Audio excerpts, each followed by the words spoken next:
Now, let's assume, if somebody was 30 and everybody wanted them to be president, would we have a similar issue? I mean, maybe. I I don't think don't we would know. have an issue. I think that what would happen is I think they would be disallowed from the ballot. They could try to challenge that up through federal courts, and they would probably say like, well, no, it's the state legislatures that have the ability to choose the time, manner, and place and how they hold elections, and that includes access to their ballots, as long as they're not making additional requirements that aren't found in the Constitution, as per that Supreme Court case. And then they would just say like, no, we don't need, like, there's no federal adjudication needed here. This is up to the states to decide. They've decided fairly, and you're done. I mean, so if we move this out of the president, let's just talk about Congress, because you actually directly vote for Congress, et cetera. So we move it out of the federal courts. So again, and maybe this isn't a discussion where we can come to a resolution on, or even find an acute disagreement, because I actually believe that the Supreme Court's logic ought to be followed all the way through to the end, which is that any determination that any person cannot hold that office and thereby precluding them from being on the ballot ought to be a federally determined question by a federal court of competent jurisdiction. So every single time somebody wants to be listed on a ballot that would contradict the constitutional requirements, you think that that should require federal adjudication? If a state is going to keep them off of the ballot, there should be some mechanism that is federally determined, because this is a federal office, and there's some hearing or something, and it's show your birth certificate, whatever, and bang, gavel, yay or nay, the switch is flipped. There has to be a federal court to determine whether that person is. Oh, sure. I don't disagree. But again, we're asking a slightly different question here, because the job of the federal court at that point, even though it seems similar, I think is quite different. If you were to be disallowed from the ballot because you're 30 years old in the state of Florida, and you challenged that to a federal court, or you challenged it up to a federal court, and the federal court looked at that, I think that they maybe should adjudicate it there. But the federal court is not saying that we affirm that you are indeed 30 years old and now you're kept off the ballot. What they're really saying is that the state has the determination to make this decision. The state has determined that you're 30 and now you're kept off the ballot. All they would do is make sure basically that the state has followed the process that the state has, and they haven't violated their own Supreme Court or their own state constitutions or laws. And as long as they followed their process, then they'd be kept off the ballot. But it wouldn't be like the federal court taking over the issue and changing it into them making the decision. It would just be them affirming that the state has followed their own state constitutions and courts. So even though it seems like they're ruling on the same issue, it's a different matter of like what the court is ruling on exactly, I think. All right. So look, I think that we've I think that we actually agree on perhaps more than we might appear at first blush. Do you want to get into engaged in insurrection? Because I also vehemently disagree with you on this. Sure, if you want to, sure. And so far as like Section 3 is concerned, or just like the concept of it? I'm the facts on the ground. Do Trump's actions qualify as engaging in insurrection? What do you mean when you say engaging in insurrection? Oh, that good question. So is what Trump did in the lead up to January 6th, do those actions qualify as engaging in insurrection for the purposes of the 14th Amendment? Yeah, I would say quite easily, yeah. Okay. And so my question to you is, what specific acts of Trump's qualify as engaging in insurrection? I would probably just copy what the three things that the Colorado Supreme Court laid out in their argument for it.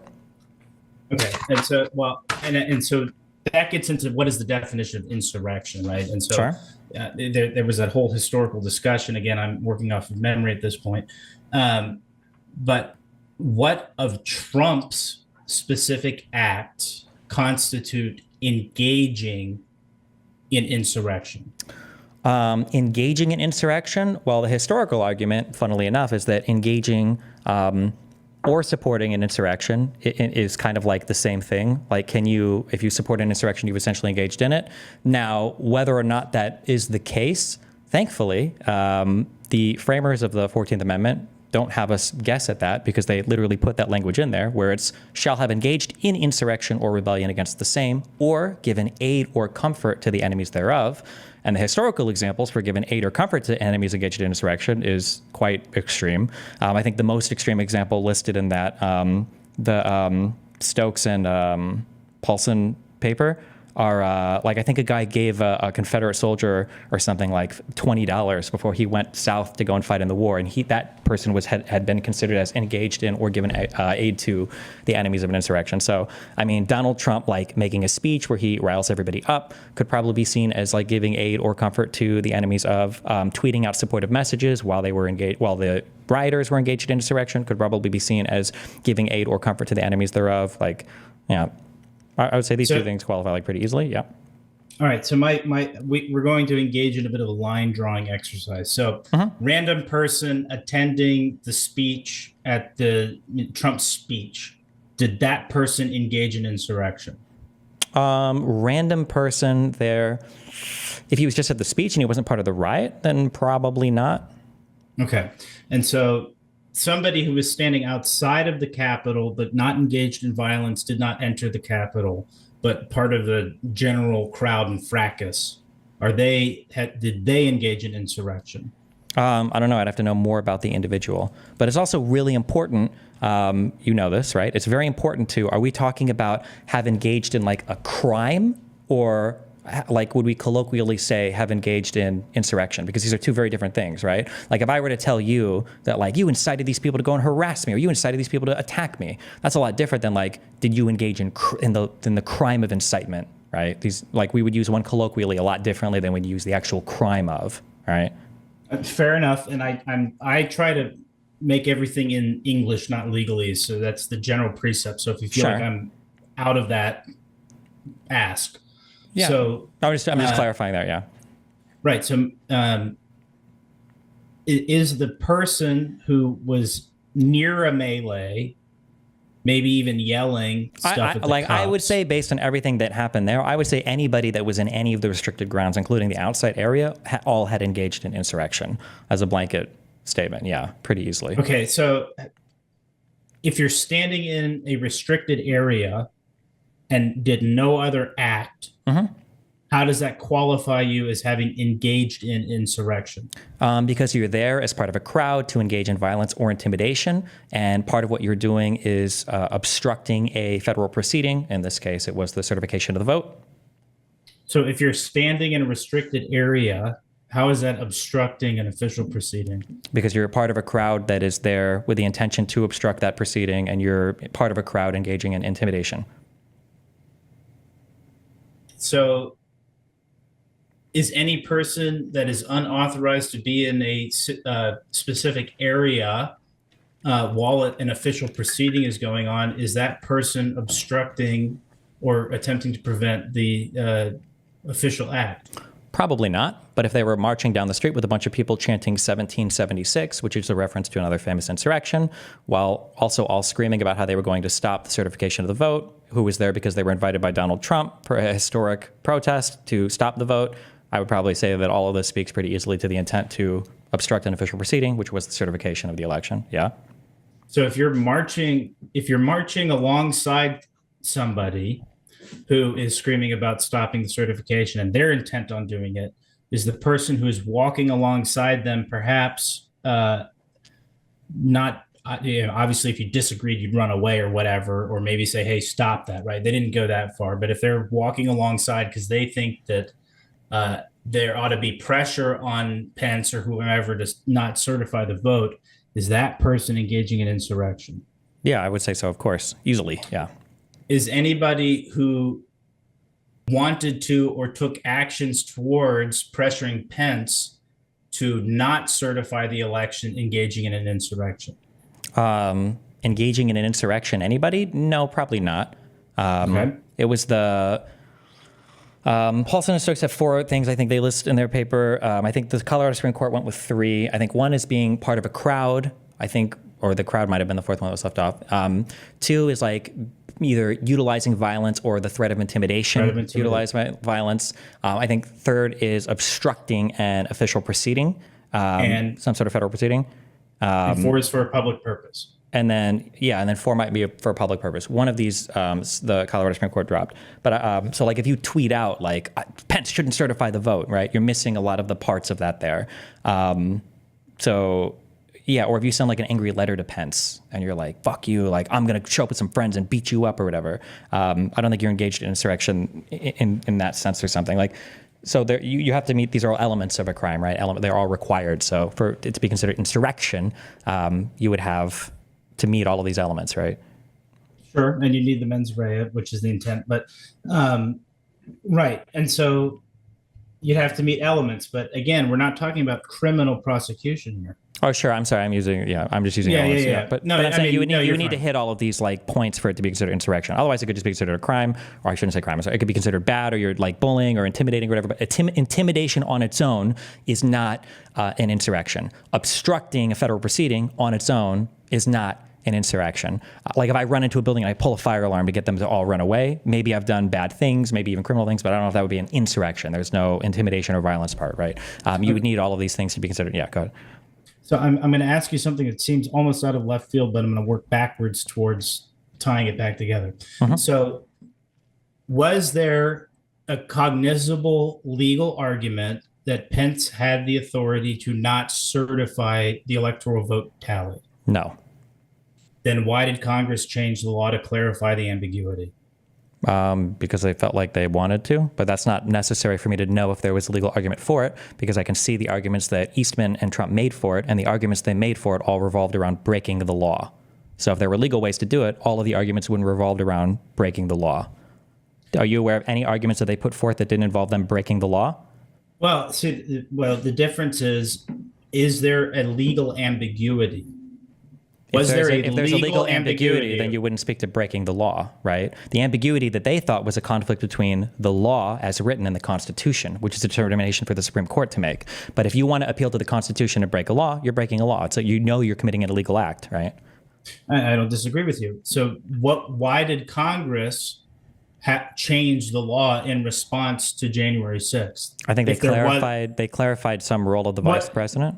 Right. They clarified. Do you clarify something that's clear, or do you clarify an ambiguity? You could clarify an ambiguity, but that doesn't change the fact that they weren't abusing an ambiguity before. They were trying to break the law. They didn't say there's an ambiguity in the ECA that we think we can utilize to have Pence reject the election. They're saying this is where we break from the ECA. This is where we part from the ECA. This is where we appeal to the Constitution and break the law. And that was all of the plan. That's what they wanted to do, right?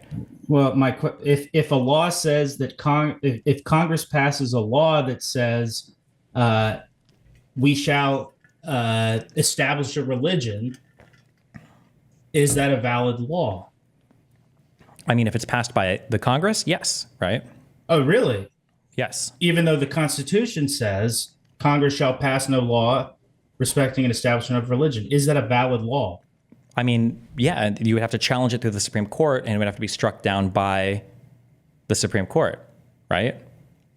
I completely fundamentally disagree with you. Okay, so then are you telling me that a citizen is the one who's able to make constitutional interpretations to determine what's legal or what's not legal?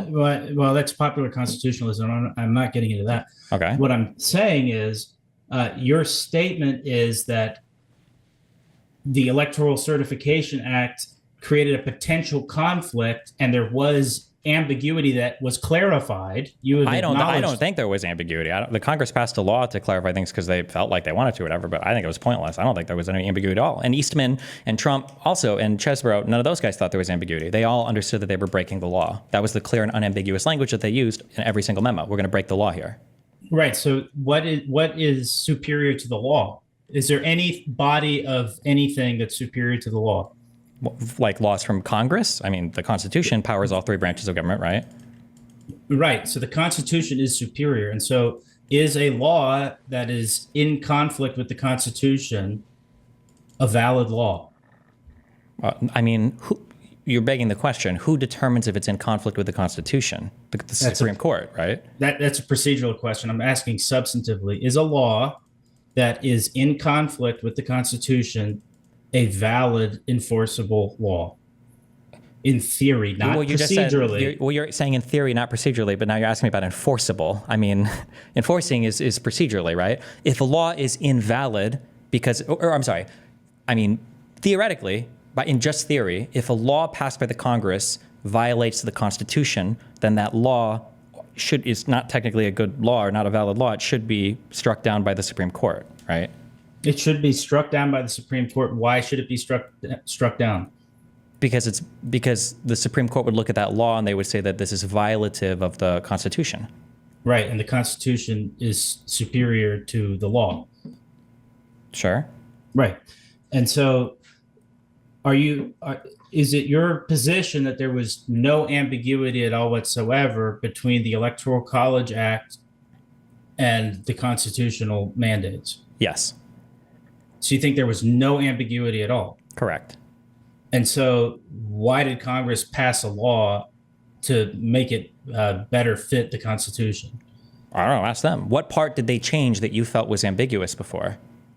I don't know the exact specifics. I just know that when I read through it, I think they changed a little bit, clarifying the VP's role, but I don't think there was any ambiguity at all. Also, neither did Eastman, neither did Trump, neither did Chesbrough. They didn't think there was ambiguity. That's why they all said they had to break the law. And that's why we've used this law for 150 years without any prior conflict. In fact, we are so confident that this law is so constitutional and so important that we shut down a recount in Florida in Bush v. Gore in order to maintain that safe harbor date for the December 15th electoral vote count. So I think that the entire United States felt like this law was pretty rock solid, and that's why it was followed basically to a T for 150 years. I don't think anybody thought this law was unconstitutional or vague or weird.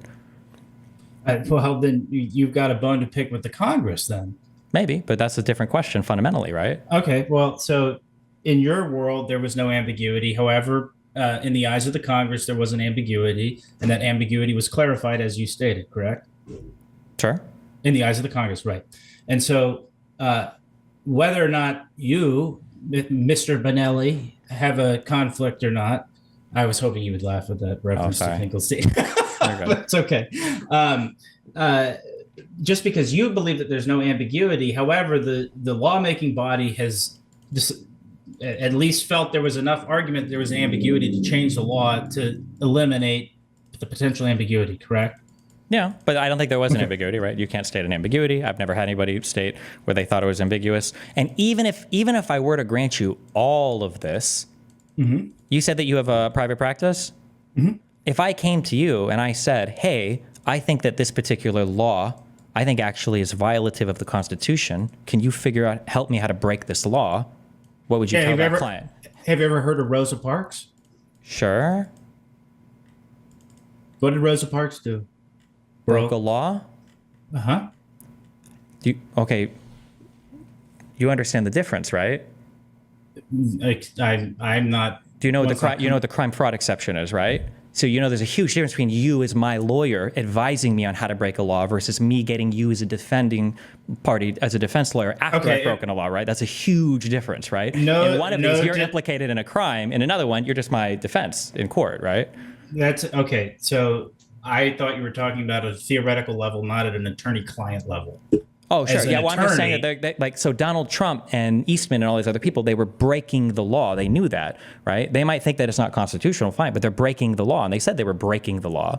And so if you're breaking the law, there might be penalties there. You might go to jail, you might go to prison. Now, maybe ultimately you'd win a case and the Supreme Court would throw out a law or something. This didn't happen. But they were all breaking the law, and they knew they were breaking the law, and that was what they were doing the whole time, right? Right. So it depends on your jurisprudential school of thought, but there is no jurisprudence where a lawyer can help a client or give a client advice on how to break a law, right? I don't disagree with you on that, and I'm not taking a position on Eastman's actions as an attorney. But let's just zero it in on Rosa Parks. Let's assume that Rosa Parks read a bunch of laws and is not an attorney and came up with the idea to do what she did. Sure. Right. And so, yes, Rosa Parks broke a law, but, and this might not be the best example. Because it's going to agree with all my points entirely. No. Okay. No, but was she ultimately forced to serve a sentence? I mean, after the law was struck down? No. The law was ultimately struck down, right? After the law was struck down, correct. Yeah. Right. So while the law was still in effect, but ultimately that law was invalid. But she went. But pursuant to notice the earlier you Constitution. asked me about the enforceability of an invalid law. It is enforced while it's invalid, right? If you break the law while it's the law, that's why it was confusing when you asked me the question. No, of like, and I agree Yeah, with you. yeah. That was enforceability is a separate question as to the theoretical validity of a law. So well, a let's say, law yeah, but certainly, to be clear, enforceability is not even a question. Enforceability should always happen for the law. And it's not up to the executive to decide if a law is enforceable or not. That's literally a constitutional crisis, right? Like if the no, that's called no, it's not. That's called prosecutorial discretion. That happens prosecutor, every single day. An no, executive. an executive deciding whether or not they want to prosecute an individual is not an executive deciding whether or not a law is enforceable. If they decide that they're not going to enforce a law as a blanket statement, you have a constitutional crisis. It's an issue, right? You don't think that there are policy positions of prosecutors to not prosecute a certain set of crimes? I mean, if they're making these decisions outside of what they've been statutorily authorized to do from the legislatures, I imagine they could either be impeached. I don't know if you could be charged for crimes there, or you'd be elected and thrown out of office. But no, I mean, I think none of us should want the executives to be able to make their own laws or decide which laws to enforce or not. The goal of the whole job of the executive is to execute, right, the laws from Congress, right? Right, but the entire, if everybody was prosecuted for every single potential violation of the law, that would be completely anathema to our system. And so that's why we have elected officials and not robots and AI running the judicial system, is because you have that discretion built into it. Well, by hold on. nature of having Discretion a is- person hold. Discretion. We're getting far afield, but I'm actually enjoying this. Sure. I've been But discretion is fundamentally a different thing than whether or not you think a law should ever be enforced, right? Like there'd be a difference between a cop being like, fuck me, like I'm not going to pull this guy over who's going 6 over on my radar. I'm going to wait for somebody else, versus like a police chief and then a mayor and then a governor all saying, listen, we're not going to pull over anybody who who exceeds 7 miles per hour in the speed. We're not doing that anymore. That blanket statement, like the legislature would be like, excuse me, that's not your job to say that. You're not allowed to say that. That's insane. That's a lot different than a cop or somebody or like a DA being like, okay, we're going to cut this guy a plea deal or whatever. Like these are different types of things, right?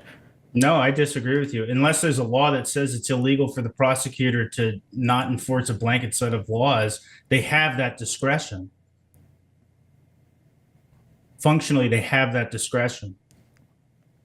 Okay, I agree that they have discretion, but I think discretion is a lot different than an individual agent acting versus like a rule set by an executive, right? So like it is the fact that right now speeding is illegal or misdemeanor or whatever, or no, misdemeanors are illegal. It's a civil infraction. Actually, it might be an infraction. Actually, it might not be illegal till 15 miles. We'll say 15 miles Reckless per driving. hour. Yeah, reckless driving is illegal. It's either a misdemeanor or a low-level felony, depending on how reckless you're being, I guess, is illegal in a state. Cops don't decide that it's not illegal. They might just execute some discretion on whether or not they enforce it. But like, there's a difference between individual actors versus like a DA or an attorney general saying we're actually not going to enforce this particular body of crimes anymore. So if a prosecutor decides not to charge a specific person with a crime, is that them choosing not to enforce that law?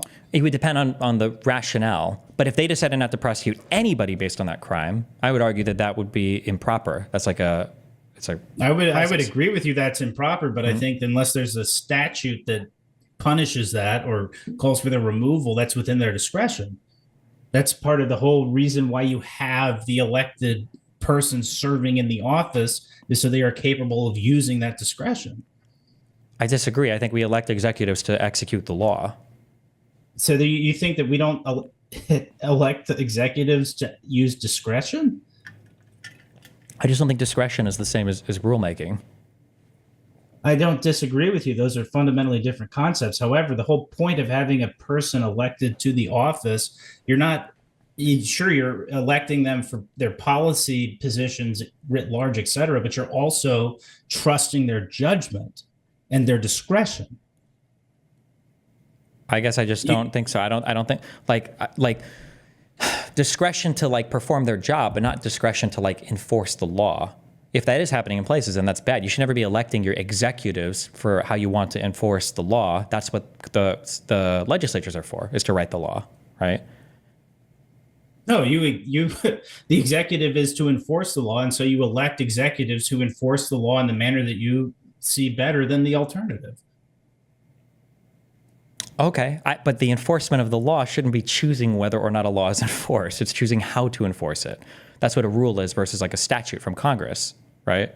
Right. And choosing to only enforce it if it's 20 million parts per million or 20 parts per million versus 400,000, that is built into the discretion there. Not only is it not built into the discretion, that's going to be whatever the Congress authorizes explicitly. And if anything, the Supreme Court with the Chevron overturning has even taken away from that discretion now and saying that there's only one correct statutory interpretation of any given law from Congress, right? So they've even restricted the federal government's ability to have that discretion, right? Not exactly. So no, wait, not exactly how? Yeah.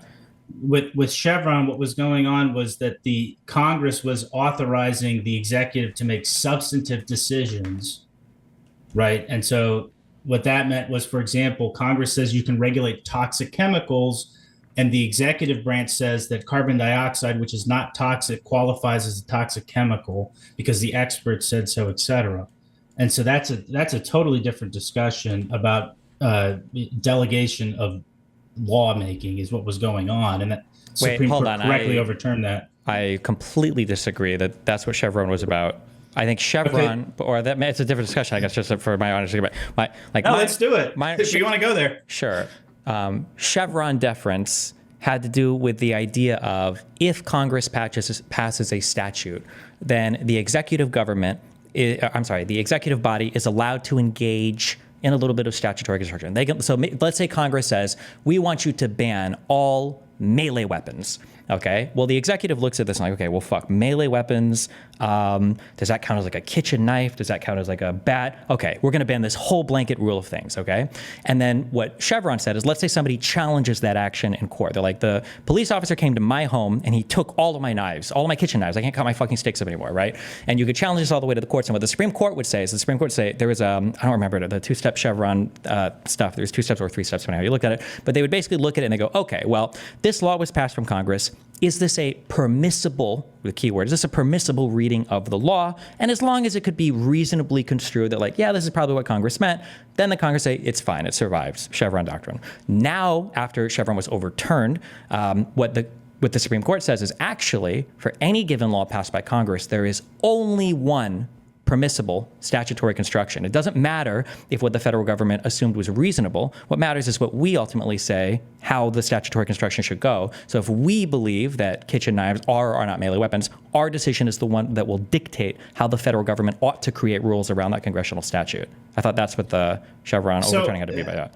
And maybe this is my interpretation being passed with the milieu of legal education, but Chevron deference, what it meant was that so Marbury versus Madison stands for the idea that the judiciary has the final say on what the law is. Oh, what the Constitution says, right? No, what the law is. Yeah, but in accordance, Marbury v. Madison was the idea behind judicial review. Wasn't it the idea that the Supreme Court gets the final say on what any law does in proportion with the Constitution of the United States? No. No, okay. It's what the law said, what the law is. That is the fundamental takeaway of Marbury. And so what Chevron deference was it took the Supreme Court said, the lower courts, you do not have, and even the Supreme Court, quite frankly, you do not have the ability to say what the law is. You give deference to the executive interpretation of it. And so that is as long as it's permissible.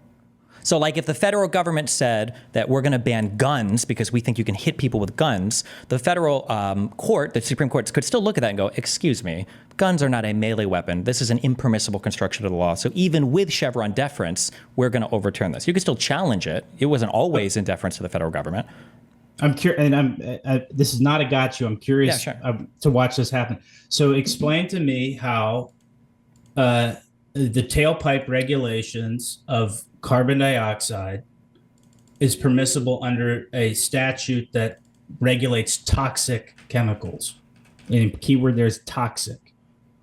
I would have to know the particular EPA law. I would have to know the law that was passed by Congress, because my understanding is every single federal rule is supposed to cite to a law from Congress for where that rule gets its power from. So if you can give me the If you can give me the federal rule, I can look up the congressional statute. I guess I think it's called the tailpipe rule. It's been a while, but I think it's called the tailpipe rule. Is this March 20th? Is this like a very recent thing? No, this should be 90s, maybe 2000, maybe late 80s, early 90s. Because I see a thing about like permission, hold on. This is emission standards. Hold on. Right.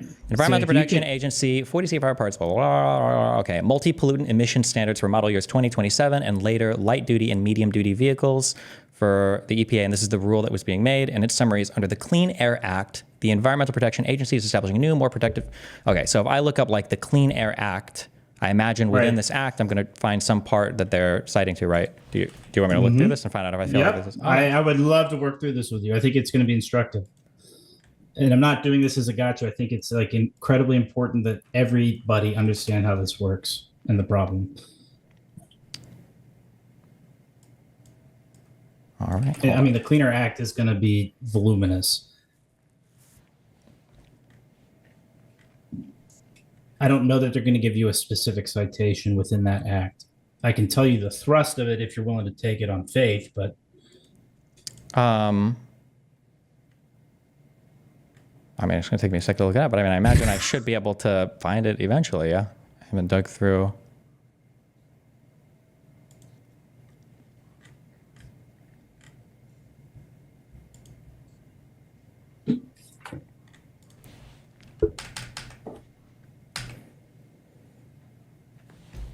Okay.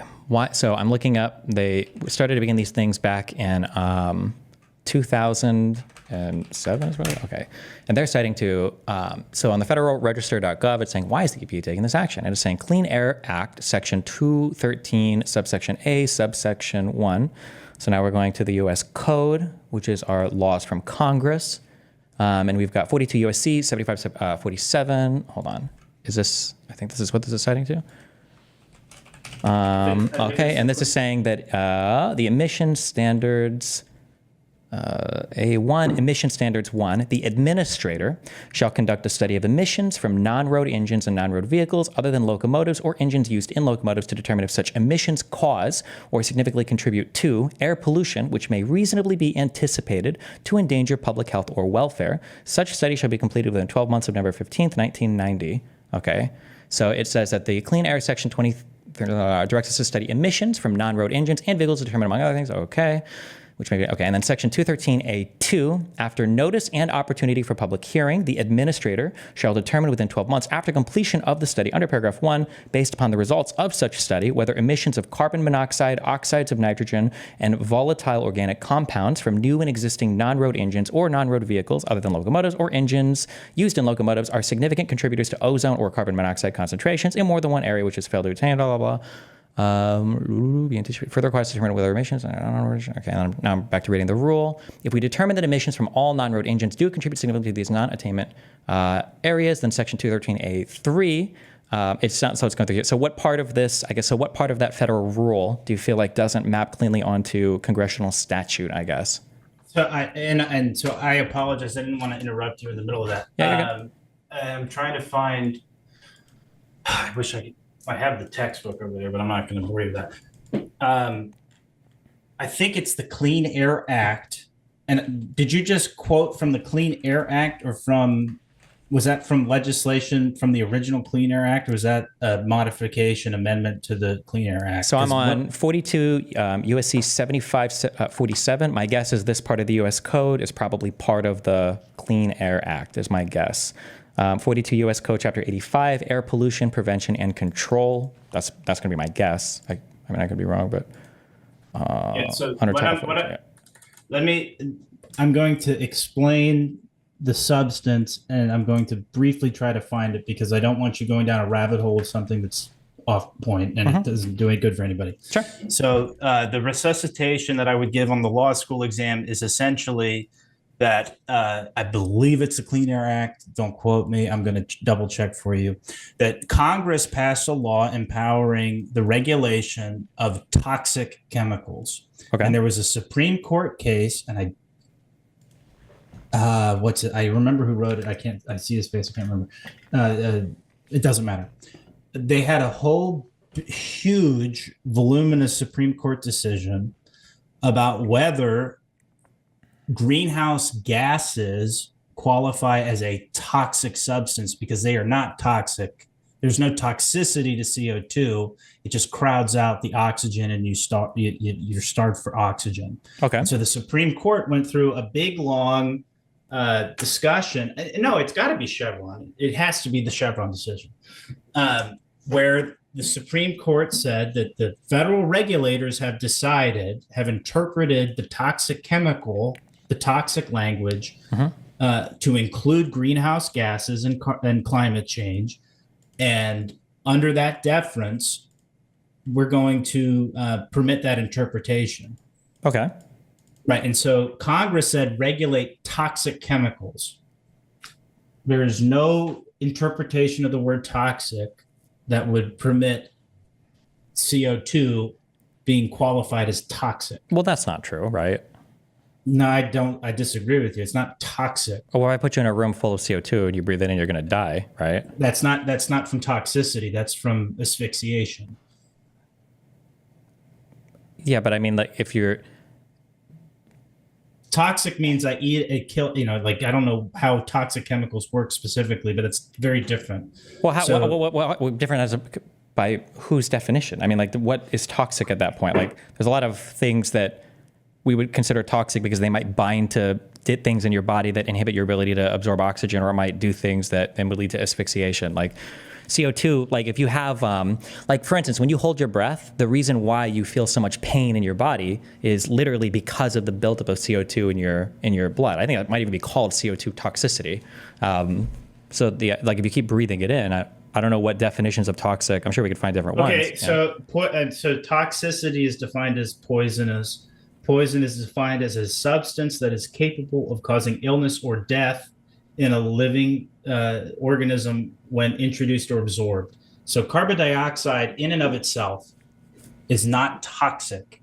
When it is displacing the oxygen to the point where your body can't bring it in, that's true, but that's asphyxiation. That's not toxicity. So then would you agree then that like, I want to say monoxide. Oh, like carbon monoxide then. Is that toxic? I don't know. Or is anything toxic? Because Sure. we could argue that a lot of things like helium. I think lead is toxic. Sure. I'm pretty sure. But I feel like we could find a lot of things that everybody would say is toxic because it displaces oxygen. But like, yeah, but that's not toxicity. And so this is the fundamental question here. Sure, so but I guess my guess is going to be that in reading through that Supreme Court case, if this was Chevron, that when you read through the Supreme Court case, what the Supreme Court probably factored into their decision making is if the federal government is making these rules based off the congressional statute, that is leaving relatively wide authority or wide discretion in terms of interpretation. If the Congress is not fighting against the executive, or nobody's making statements about it, or nobody's trying to pass laws changing it, then the federal interpretation is probably okay. That'd be my guess. Was probably part of the ruling there for Chevron, right? Because the idea is that Congress is not going to be able to perfectly delineate the vocabulary on every single rule and every single thing that ever comes out. So the federal government has some leeway, and that can even be defined by the Congress, right? Like you have the ability to do studies to determine if a thing is a contributor to toxicity or whatever, right? Like it's probably okay that the federal government has some being able to determine something here, right? Well, so the question, and this is back to the same essence of prosecutorial discretion, right? So it's like, well, hold on, but you got to be so careful. When we say prosecutorial discretion, we're talking about somebody who's been charged with or convicted of a crime, and whether or not how we're going to proceed with that criminal matter, right? That type of prosecutorial discretion is a lot different than the discretion that might be applied when what we're really talking about is statutory interpretation, right? Granted. I'm sorry, and the question preceding that basically just that like the federal government is going to have some deference to interpreting things because like every single thing, like what if it was the case that like there was Yeah, so I agree that there has to be some room for the federal executive to be interpreting statutes, but the question is... Wait, because now there is no room. Now there's only one correct interpretation, and that's what the Supreme Court says. There used to be multiple. Right. Yeah. Okay. Yeah. And that's what Marbury versus Madison said, right? That's been the bedrock of American constitutional law since 1801 or two. It is emphatically the role of the judiciary to determine what the law is. And that is the key takeaway from Marbury. And so what the Supreme Court did was they undid Marbury to an extent. They dialed it back a little bit, and they gave the executive branch deference in the interpretation. Hold on. I don't believe this is what Marbury v. Madison was about. I think Marbury v. Madison was about establishing the concept of the Supreme Court being able to say this law is violative of the Constitution, and we are the last say on that matter. Not them being able to enforce statutory construction on everybody else. No. This is from Marbury versus Madison. It is emphatically the province and duty of the judicial department to say what the law is. What the law is. Wait. It is emphatically, because my question is, when I look this up, it is emphatically the province and duty. Mm-hmm. Are they referring to the law as in statutes from Congress, or the law as in the Constitution? The law as an entire amorphous concept that is made up of the Constitution and made up of court decisions and made up of statutes and made up the whole thing. And so we're getting into the philosophy of law, which is jurisprudence, which I think is a topic you would find absolutely fascinating. By the way, we probably butt heads in class, but I think you'd find it fascinating nonetheless. And so what is the law? It is the judicial branch's ultimate authority to say what the law is. Yeah, but when we're saying, I understand, but when we say to say what the law is, you're implying that they were speaking about statutory construction. But what they're really saying when they say what the law is they mean determining ultimately if something is violative of the Constitution or not. So if I make whether something's constitutional or not is a subset of that, but it's not the entire thing. So a law, they might say this is not a law. The law is not this because it violates the Constitution, but that's not the same. That is what they were saying for Marbury, though. That's what there was a big question as to whether the court could issue the writ of mandamus. There were a bunch of other ancillary questions. So actually, the Supreme Court gave the Jefferson administration the win on paper, but what the big thing that Marbury versus Madison did was it created judicial supremacy and finality. So in looking at this, it is emphatically, so the paragraph before is, if an act of the legislature repugnant to the Constitution is void, does it, notwithstanding its invalidity, bind the courts and oblige them to give it effect? Or, in other words, though it be not law, does it constitute a rule as operative as if it was a law? This would be to overthrow in fact what was established in theory, and would seem, at first view, an absurdity too gross to be insisted on. It shall, however, receive a more attentive consideration. So, what if they passed a law that was in violation of the Constitution? And then the next paragraph is it is emphatically the province and duty of the judicial department to say what the law is. Those who apply the rule to particular cases must of necessity expound and interpret that rule. If two laws conflict with each other, the courts must decide on the operation of each, these two laws being one passed by the Congress versus the Constitution. And then for the next paragraph, so if a law be in opposition to the Constitution, if both the law and the Constitution apply to a particular case, so that the court must either decide that case conformably to the law, disregarding the Constitution, or conformably to the Constitution, disregarding the law, the court must determine which of these conflicting rules governs the case. This is of the very essence of judicial duty. If, then, the courts are to regard the Constitution, and the Constitution is superior to any ordinary act of the legislature, the Constitution, and not such ordinary act, must govern the case to which they both apply. So I don't think this is about statutory construction. This is about the supremacy of the Constitution over any law from the Congress. So that is the specific question that they're deciding, right? And is this law that stands in conflict with the Constitution, is it the law, right? Mm-hmm. Yes, I agree that is the specific instantiation of the question. However, I really, unlike other things in this discussion, I do not think I'm out on a limb here on this one. If there are two laws that are conflicting, the judicial branch from Marbury has the same authority to determine the adjudication of the conflict between those two laws. And so that's Marbury. Is at the end of the day, the judicial branch has the final say on what the law is in answering that specific question. I agree. But this is what the law is when, as you said, for conflicting laws, not statutory construction or interpretation, which is just... Well, what happens if you have a rule that conflicts with a statute? It's the same question. Well, if a rule conflicts with a statute, the rule is thrown out immediately. Right. By whom? By the, I guess it would be by the courts. Judiciary. Bang. But that's not conflicting law. The executive doesn't deal in law. No, it's absolutely not. The executive does not deal in laws. They deal in rules because they can't pass laws, right? No, well, statute. Here's another big linguistic problem is we use law and to mean, we kind of mean statute. Yeah, but that's not all are the same thing, right? No. So the law, what is the law? Is the law whatever the judge decides in that given courtroom at that given time, guilty, not guilty, whatever he decides, regardless of how he got there? Or is the law a series of interlocking statutes that extend across multiple fields of analysis all the way up to the Constitution, various jurisdictions? Well, the laws definitionally are statutes, right? They're not rules. Yeah. No, what? When you're reading jury, what is common law? What's the common law? Is it not law?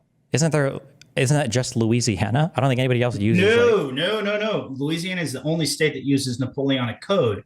Every other jurisdiction in the United States uses common law. Hold on, wait. I don't know. When we say common law, I would have to. I'm gonna be honest. I don't know. No, it's okay. No, I'll tell you. But if I get charged with a crime and I go to court, nobody's like talking to me about common law. They're reading the statutes. That's what's being read to the jury in terms of like how to like convict somebody. That's what I'm being charged with. I'm being a crime that could be found in a state statute. I'm not being charged with a common law thing. But if Virginia, for example, were to repeal all homicide statutes right now, I could still be hauled into court and tried for homicide under the common law. The common law exists only to the extent that the common law exists always unless it is expressly displaced by statute. And so right now we have a proliferation of statutes that have, various iterations of criminalizing homicide statutorily, but the statutes themselves are not the only source of law here. That might be the case. I don't know what it looks like when there's not. I would be very surprised if I could be charged with a crime by common law if it's not actually in a statute. But yes, that's how it all has worked for the majority of the history of the Anglo-Saxon jurisprudence. I don't know about Anglo-Saxon jurisprudence. I'm only speaking to U.S. law because this is the United States of America, and these are the venues that we're talking about, right? Right, but what body of law was inherited by the colonies? Inherited and then codified into federal and state statutes or into the Constitution, right? No, I'm not trying to be difficult here. You're not correct on this one. What is wait? Is there any criminal common law? Can you think of a single case where somebody was charged with a criminal common law thing? Almost everybody temporally, almost everybody ever charged with a crime. Like burglary is a common law crime. It was created by courts, not by a legislature. But it's codified in state legislatures. It is now. Yeah. Recently. How recent is recent? I would suppose in the last 50 to 100 years, maybe 150, maybe. Okay. I would have to go and look up like how, because I thought that there was codified criminal statutes, like even prior to the formation of the Constitution, that like even like under the Articles of Confederation, there were states that had codified like. There may have been, but for example, Texas's Constitution says that the common law of England that was in effect as of the date of the ratification of Texas's Constitution is the law. I think, but that was only for gaps that weren't explicitly maintained or dealt with by. Like if you go to Texas and we charge somebody with a crime, they're being charged with a Texas statute. There's going to be a statute that's cited there, not like a random common law thing. Correct. Yeah. Because the way that it works is if there's a statute that specifically displaces a common law rule, then that statute displaces the common law rule. But it has to explicitly displace the common law rule. Sure. Okay, I don't know how we got onto common law, but I know this is actually one of my past. I love Anglo-Saxon jurisprudence. It's sure. amazing. It's Also, beautiful. I didn't You know. might- well, Whereas a real quick thing, I just want to say, because I didn't know the Yeah. conversation would go on so long. I was supposed to leave at 5, so we got like 5 more minutes because I have a flight I've got to catch because I'm going up to New York because I'm doing some stuff tomorrow. So, Yes. yeah, go ahead. I'll let you. Yeah, any final points? So we can also talk in I'll- the future if you ever want to as well. Yeah. I would love to. I think this was brilliant. I think this was instructive. But here's my argument in favor of the common law as opposed to statutory law. And so the common law is a neural network of the greatest legal minds that have ever contemplated the same issues over time from 1215 to today. And so you have the same great legal minds working, refining, bit by bit, fixing this thing versus a statute, which is whatever 50% plus one members of a bunch of idiots who are elected to office managed to put down into writing. And so the advantage of the common law is the best people, the greatest minds that have ever thought about this for 1,000 years have been thinking about this and honing the legal rules. Whereas statutes, trust me, I'm going to Richmond next week to help in the legislature part-time. It is whatever 50% of both bodies plus the governor will agree to sign. And so it's like if you read a lot of statute, like for example, the Rittenhouse case, which is something I know that you were interested in, there was the law, there were 2 statutes that were just clearly conflicting about his Yeah, it had to do with capacity carrying to carry. the. Yes, that's correct. Yeah. Right. And so you have 2 legislatures at 2 different years in 2 different political environments passing whatever the legislative services wrote down. Whereas the common law is a neural network tracing all the way back to 1215, maybe even 966 or whatever. Yeah, but statute is generally, we would prefer statutes versus common law. No? I don't know. I don't think so. I would want to have a clear and unambiguous understanding of what the law is if my rights are going to be deprived for breaking it. No? I think I would want to know. But why is it called the common law? Because there's a whole bunch of jurisprudence that's like basically in normal times has rolled on this thing over and over again. It's like a start decisis thing, sure. Yeah, exactly. And so perhaps in the modern era, and there are plenty of arguments about the common law being able to keep up with technological innovation, whatever, fine. That's the whole purpose. So in England, the legislature was nested within the courts. And so when the courts, the common law couldn't keep up with the changing legal realities, that was the purpose of the parliament, was to step in and make an instant change to the thing. But when we're talking about criminal matters, like my rights can be taken from me. I want a very clear, I don't want to be at the whim of a judge to decide what the law is in some particular area. Like I want to have a clear and unambiguous reading of a statute that can dictate what the crime is and what the punishments are, no? Well, no. So the common law does have, it has elements exactly the same. And so a lot of statutes are attempting to distill the wisdom of the common law and maybe say, okay, maybe we need to have reckless homicide be a thing because it only requires intent to be homicide, right? But they come in and they try to instantiate an improvement of the common law. Sure.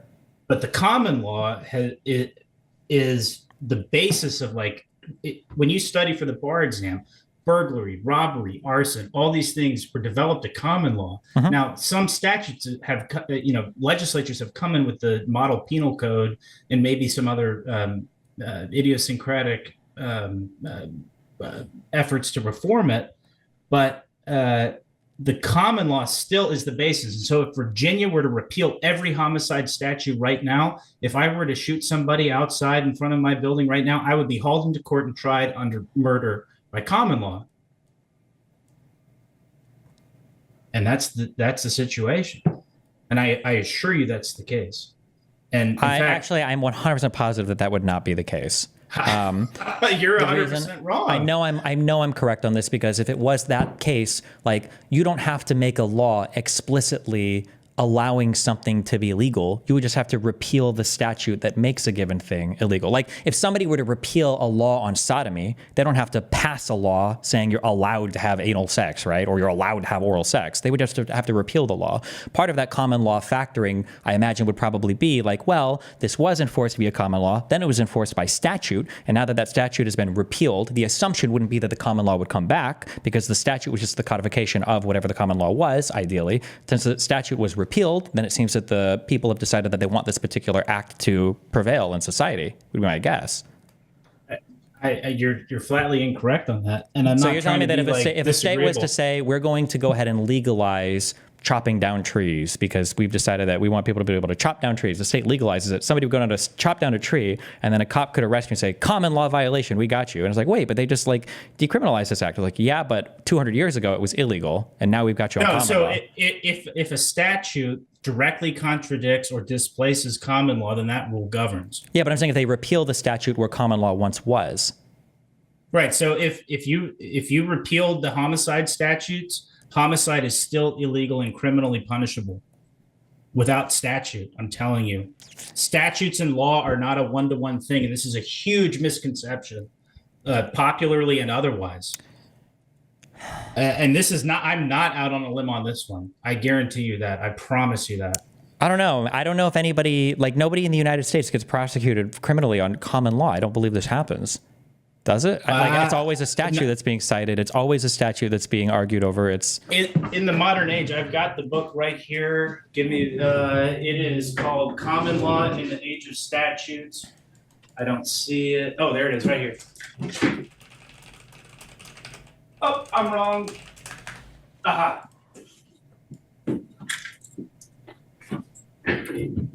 Common Law in the Age of Statutes. Mm-hmm. So this is a book arguing, well, not arguing, but kind of just flatly describing the situation where we have this body of law, the common law, that is being routinely displaced by statutory law.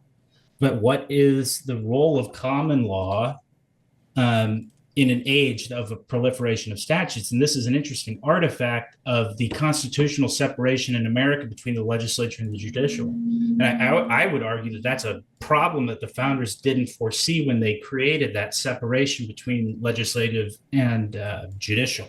Sure. And obviously I don't have this book. But I mean, in reading this, it's saying, like, just the intro is the dominance of legislatures and statutory law has put an impossible burden on the courts.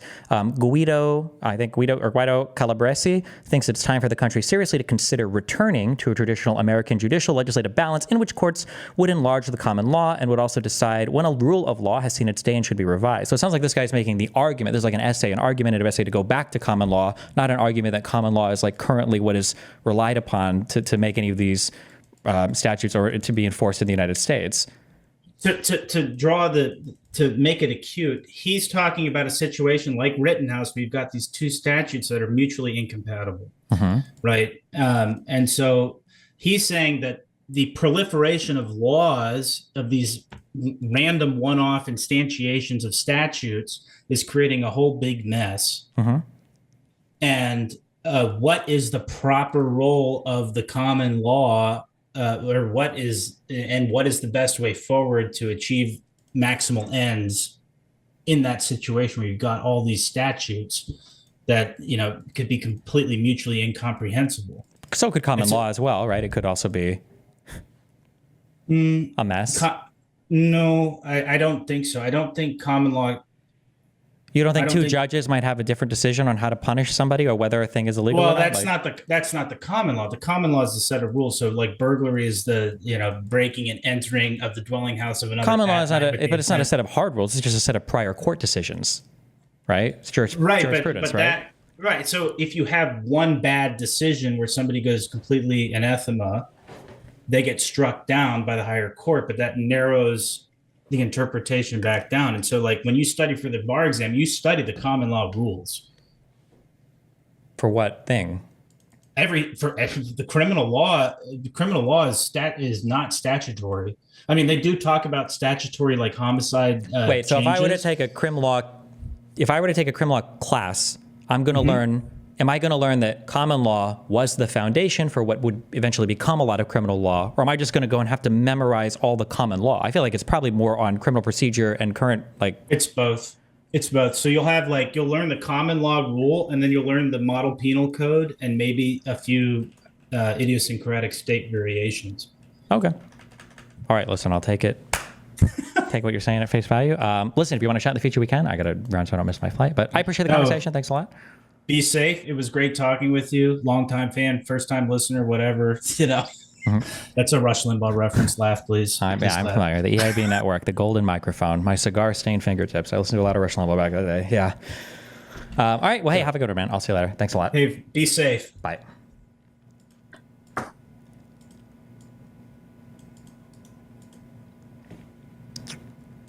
Pretty sure my interpretation of Marbury v. Madison is correct here, but I don't know. All right. I love you guys. It's been fun. I think I've got things tomorrow and the day after that I should be live for on my wonderful stream.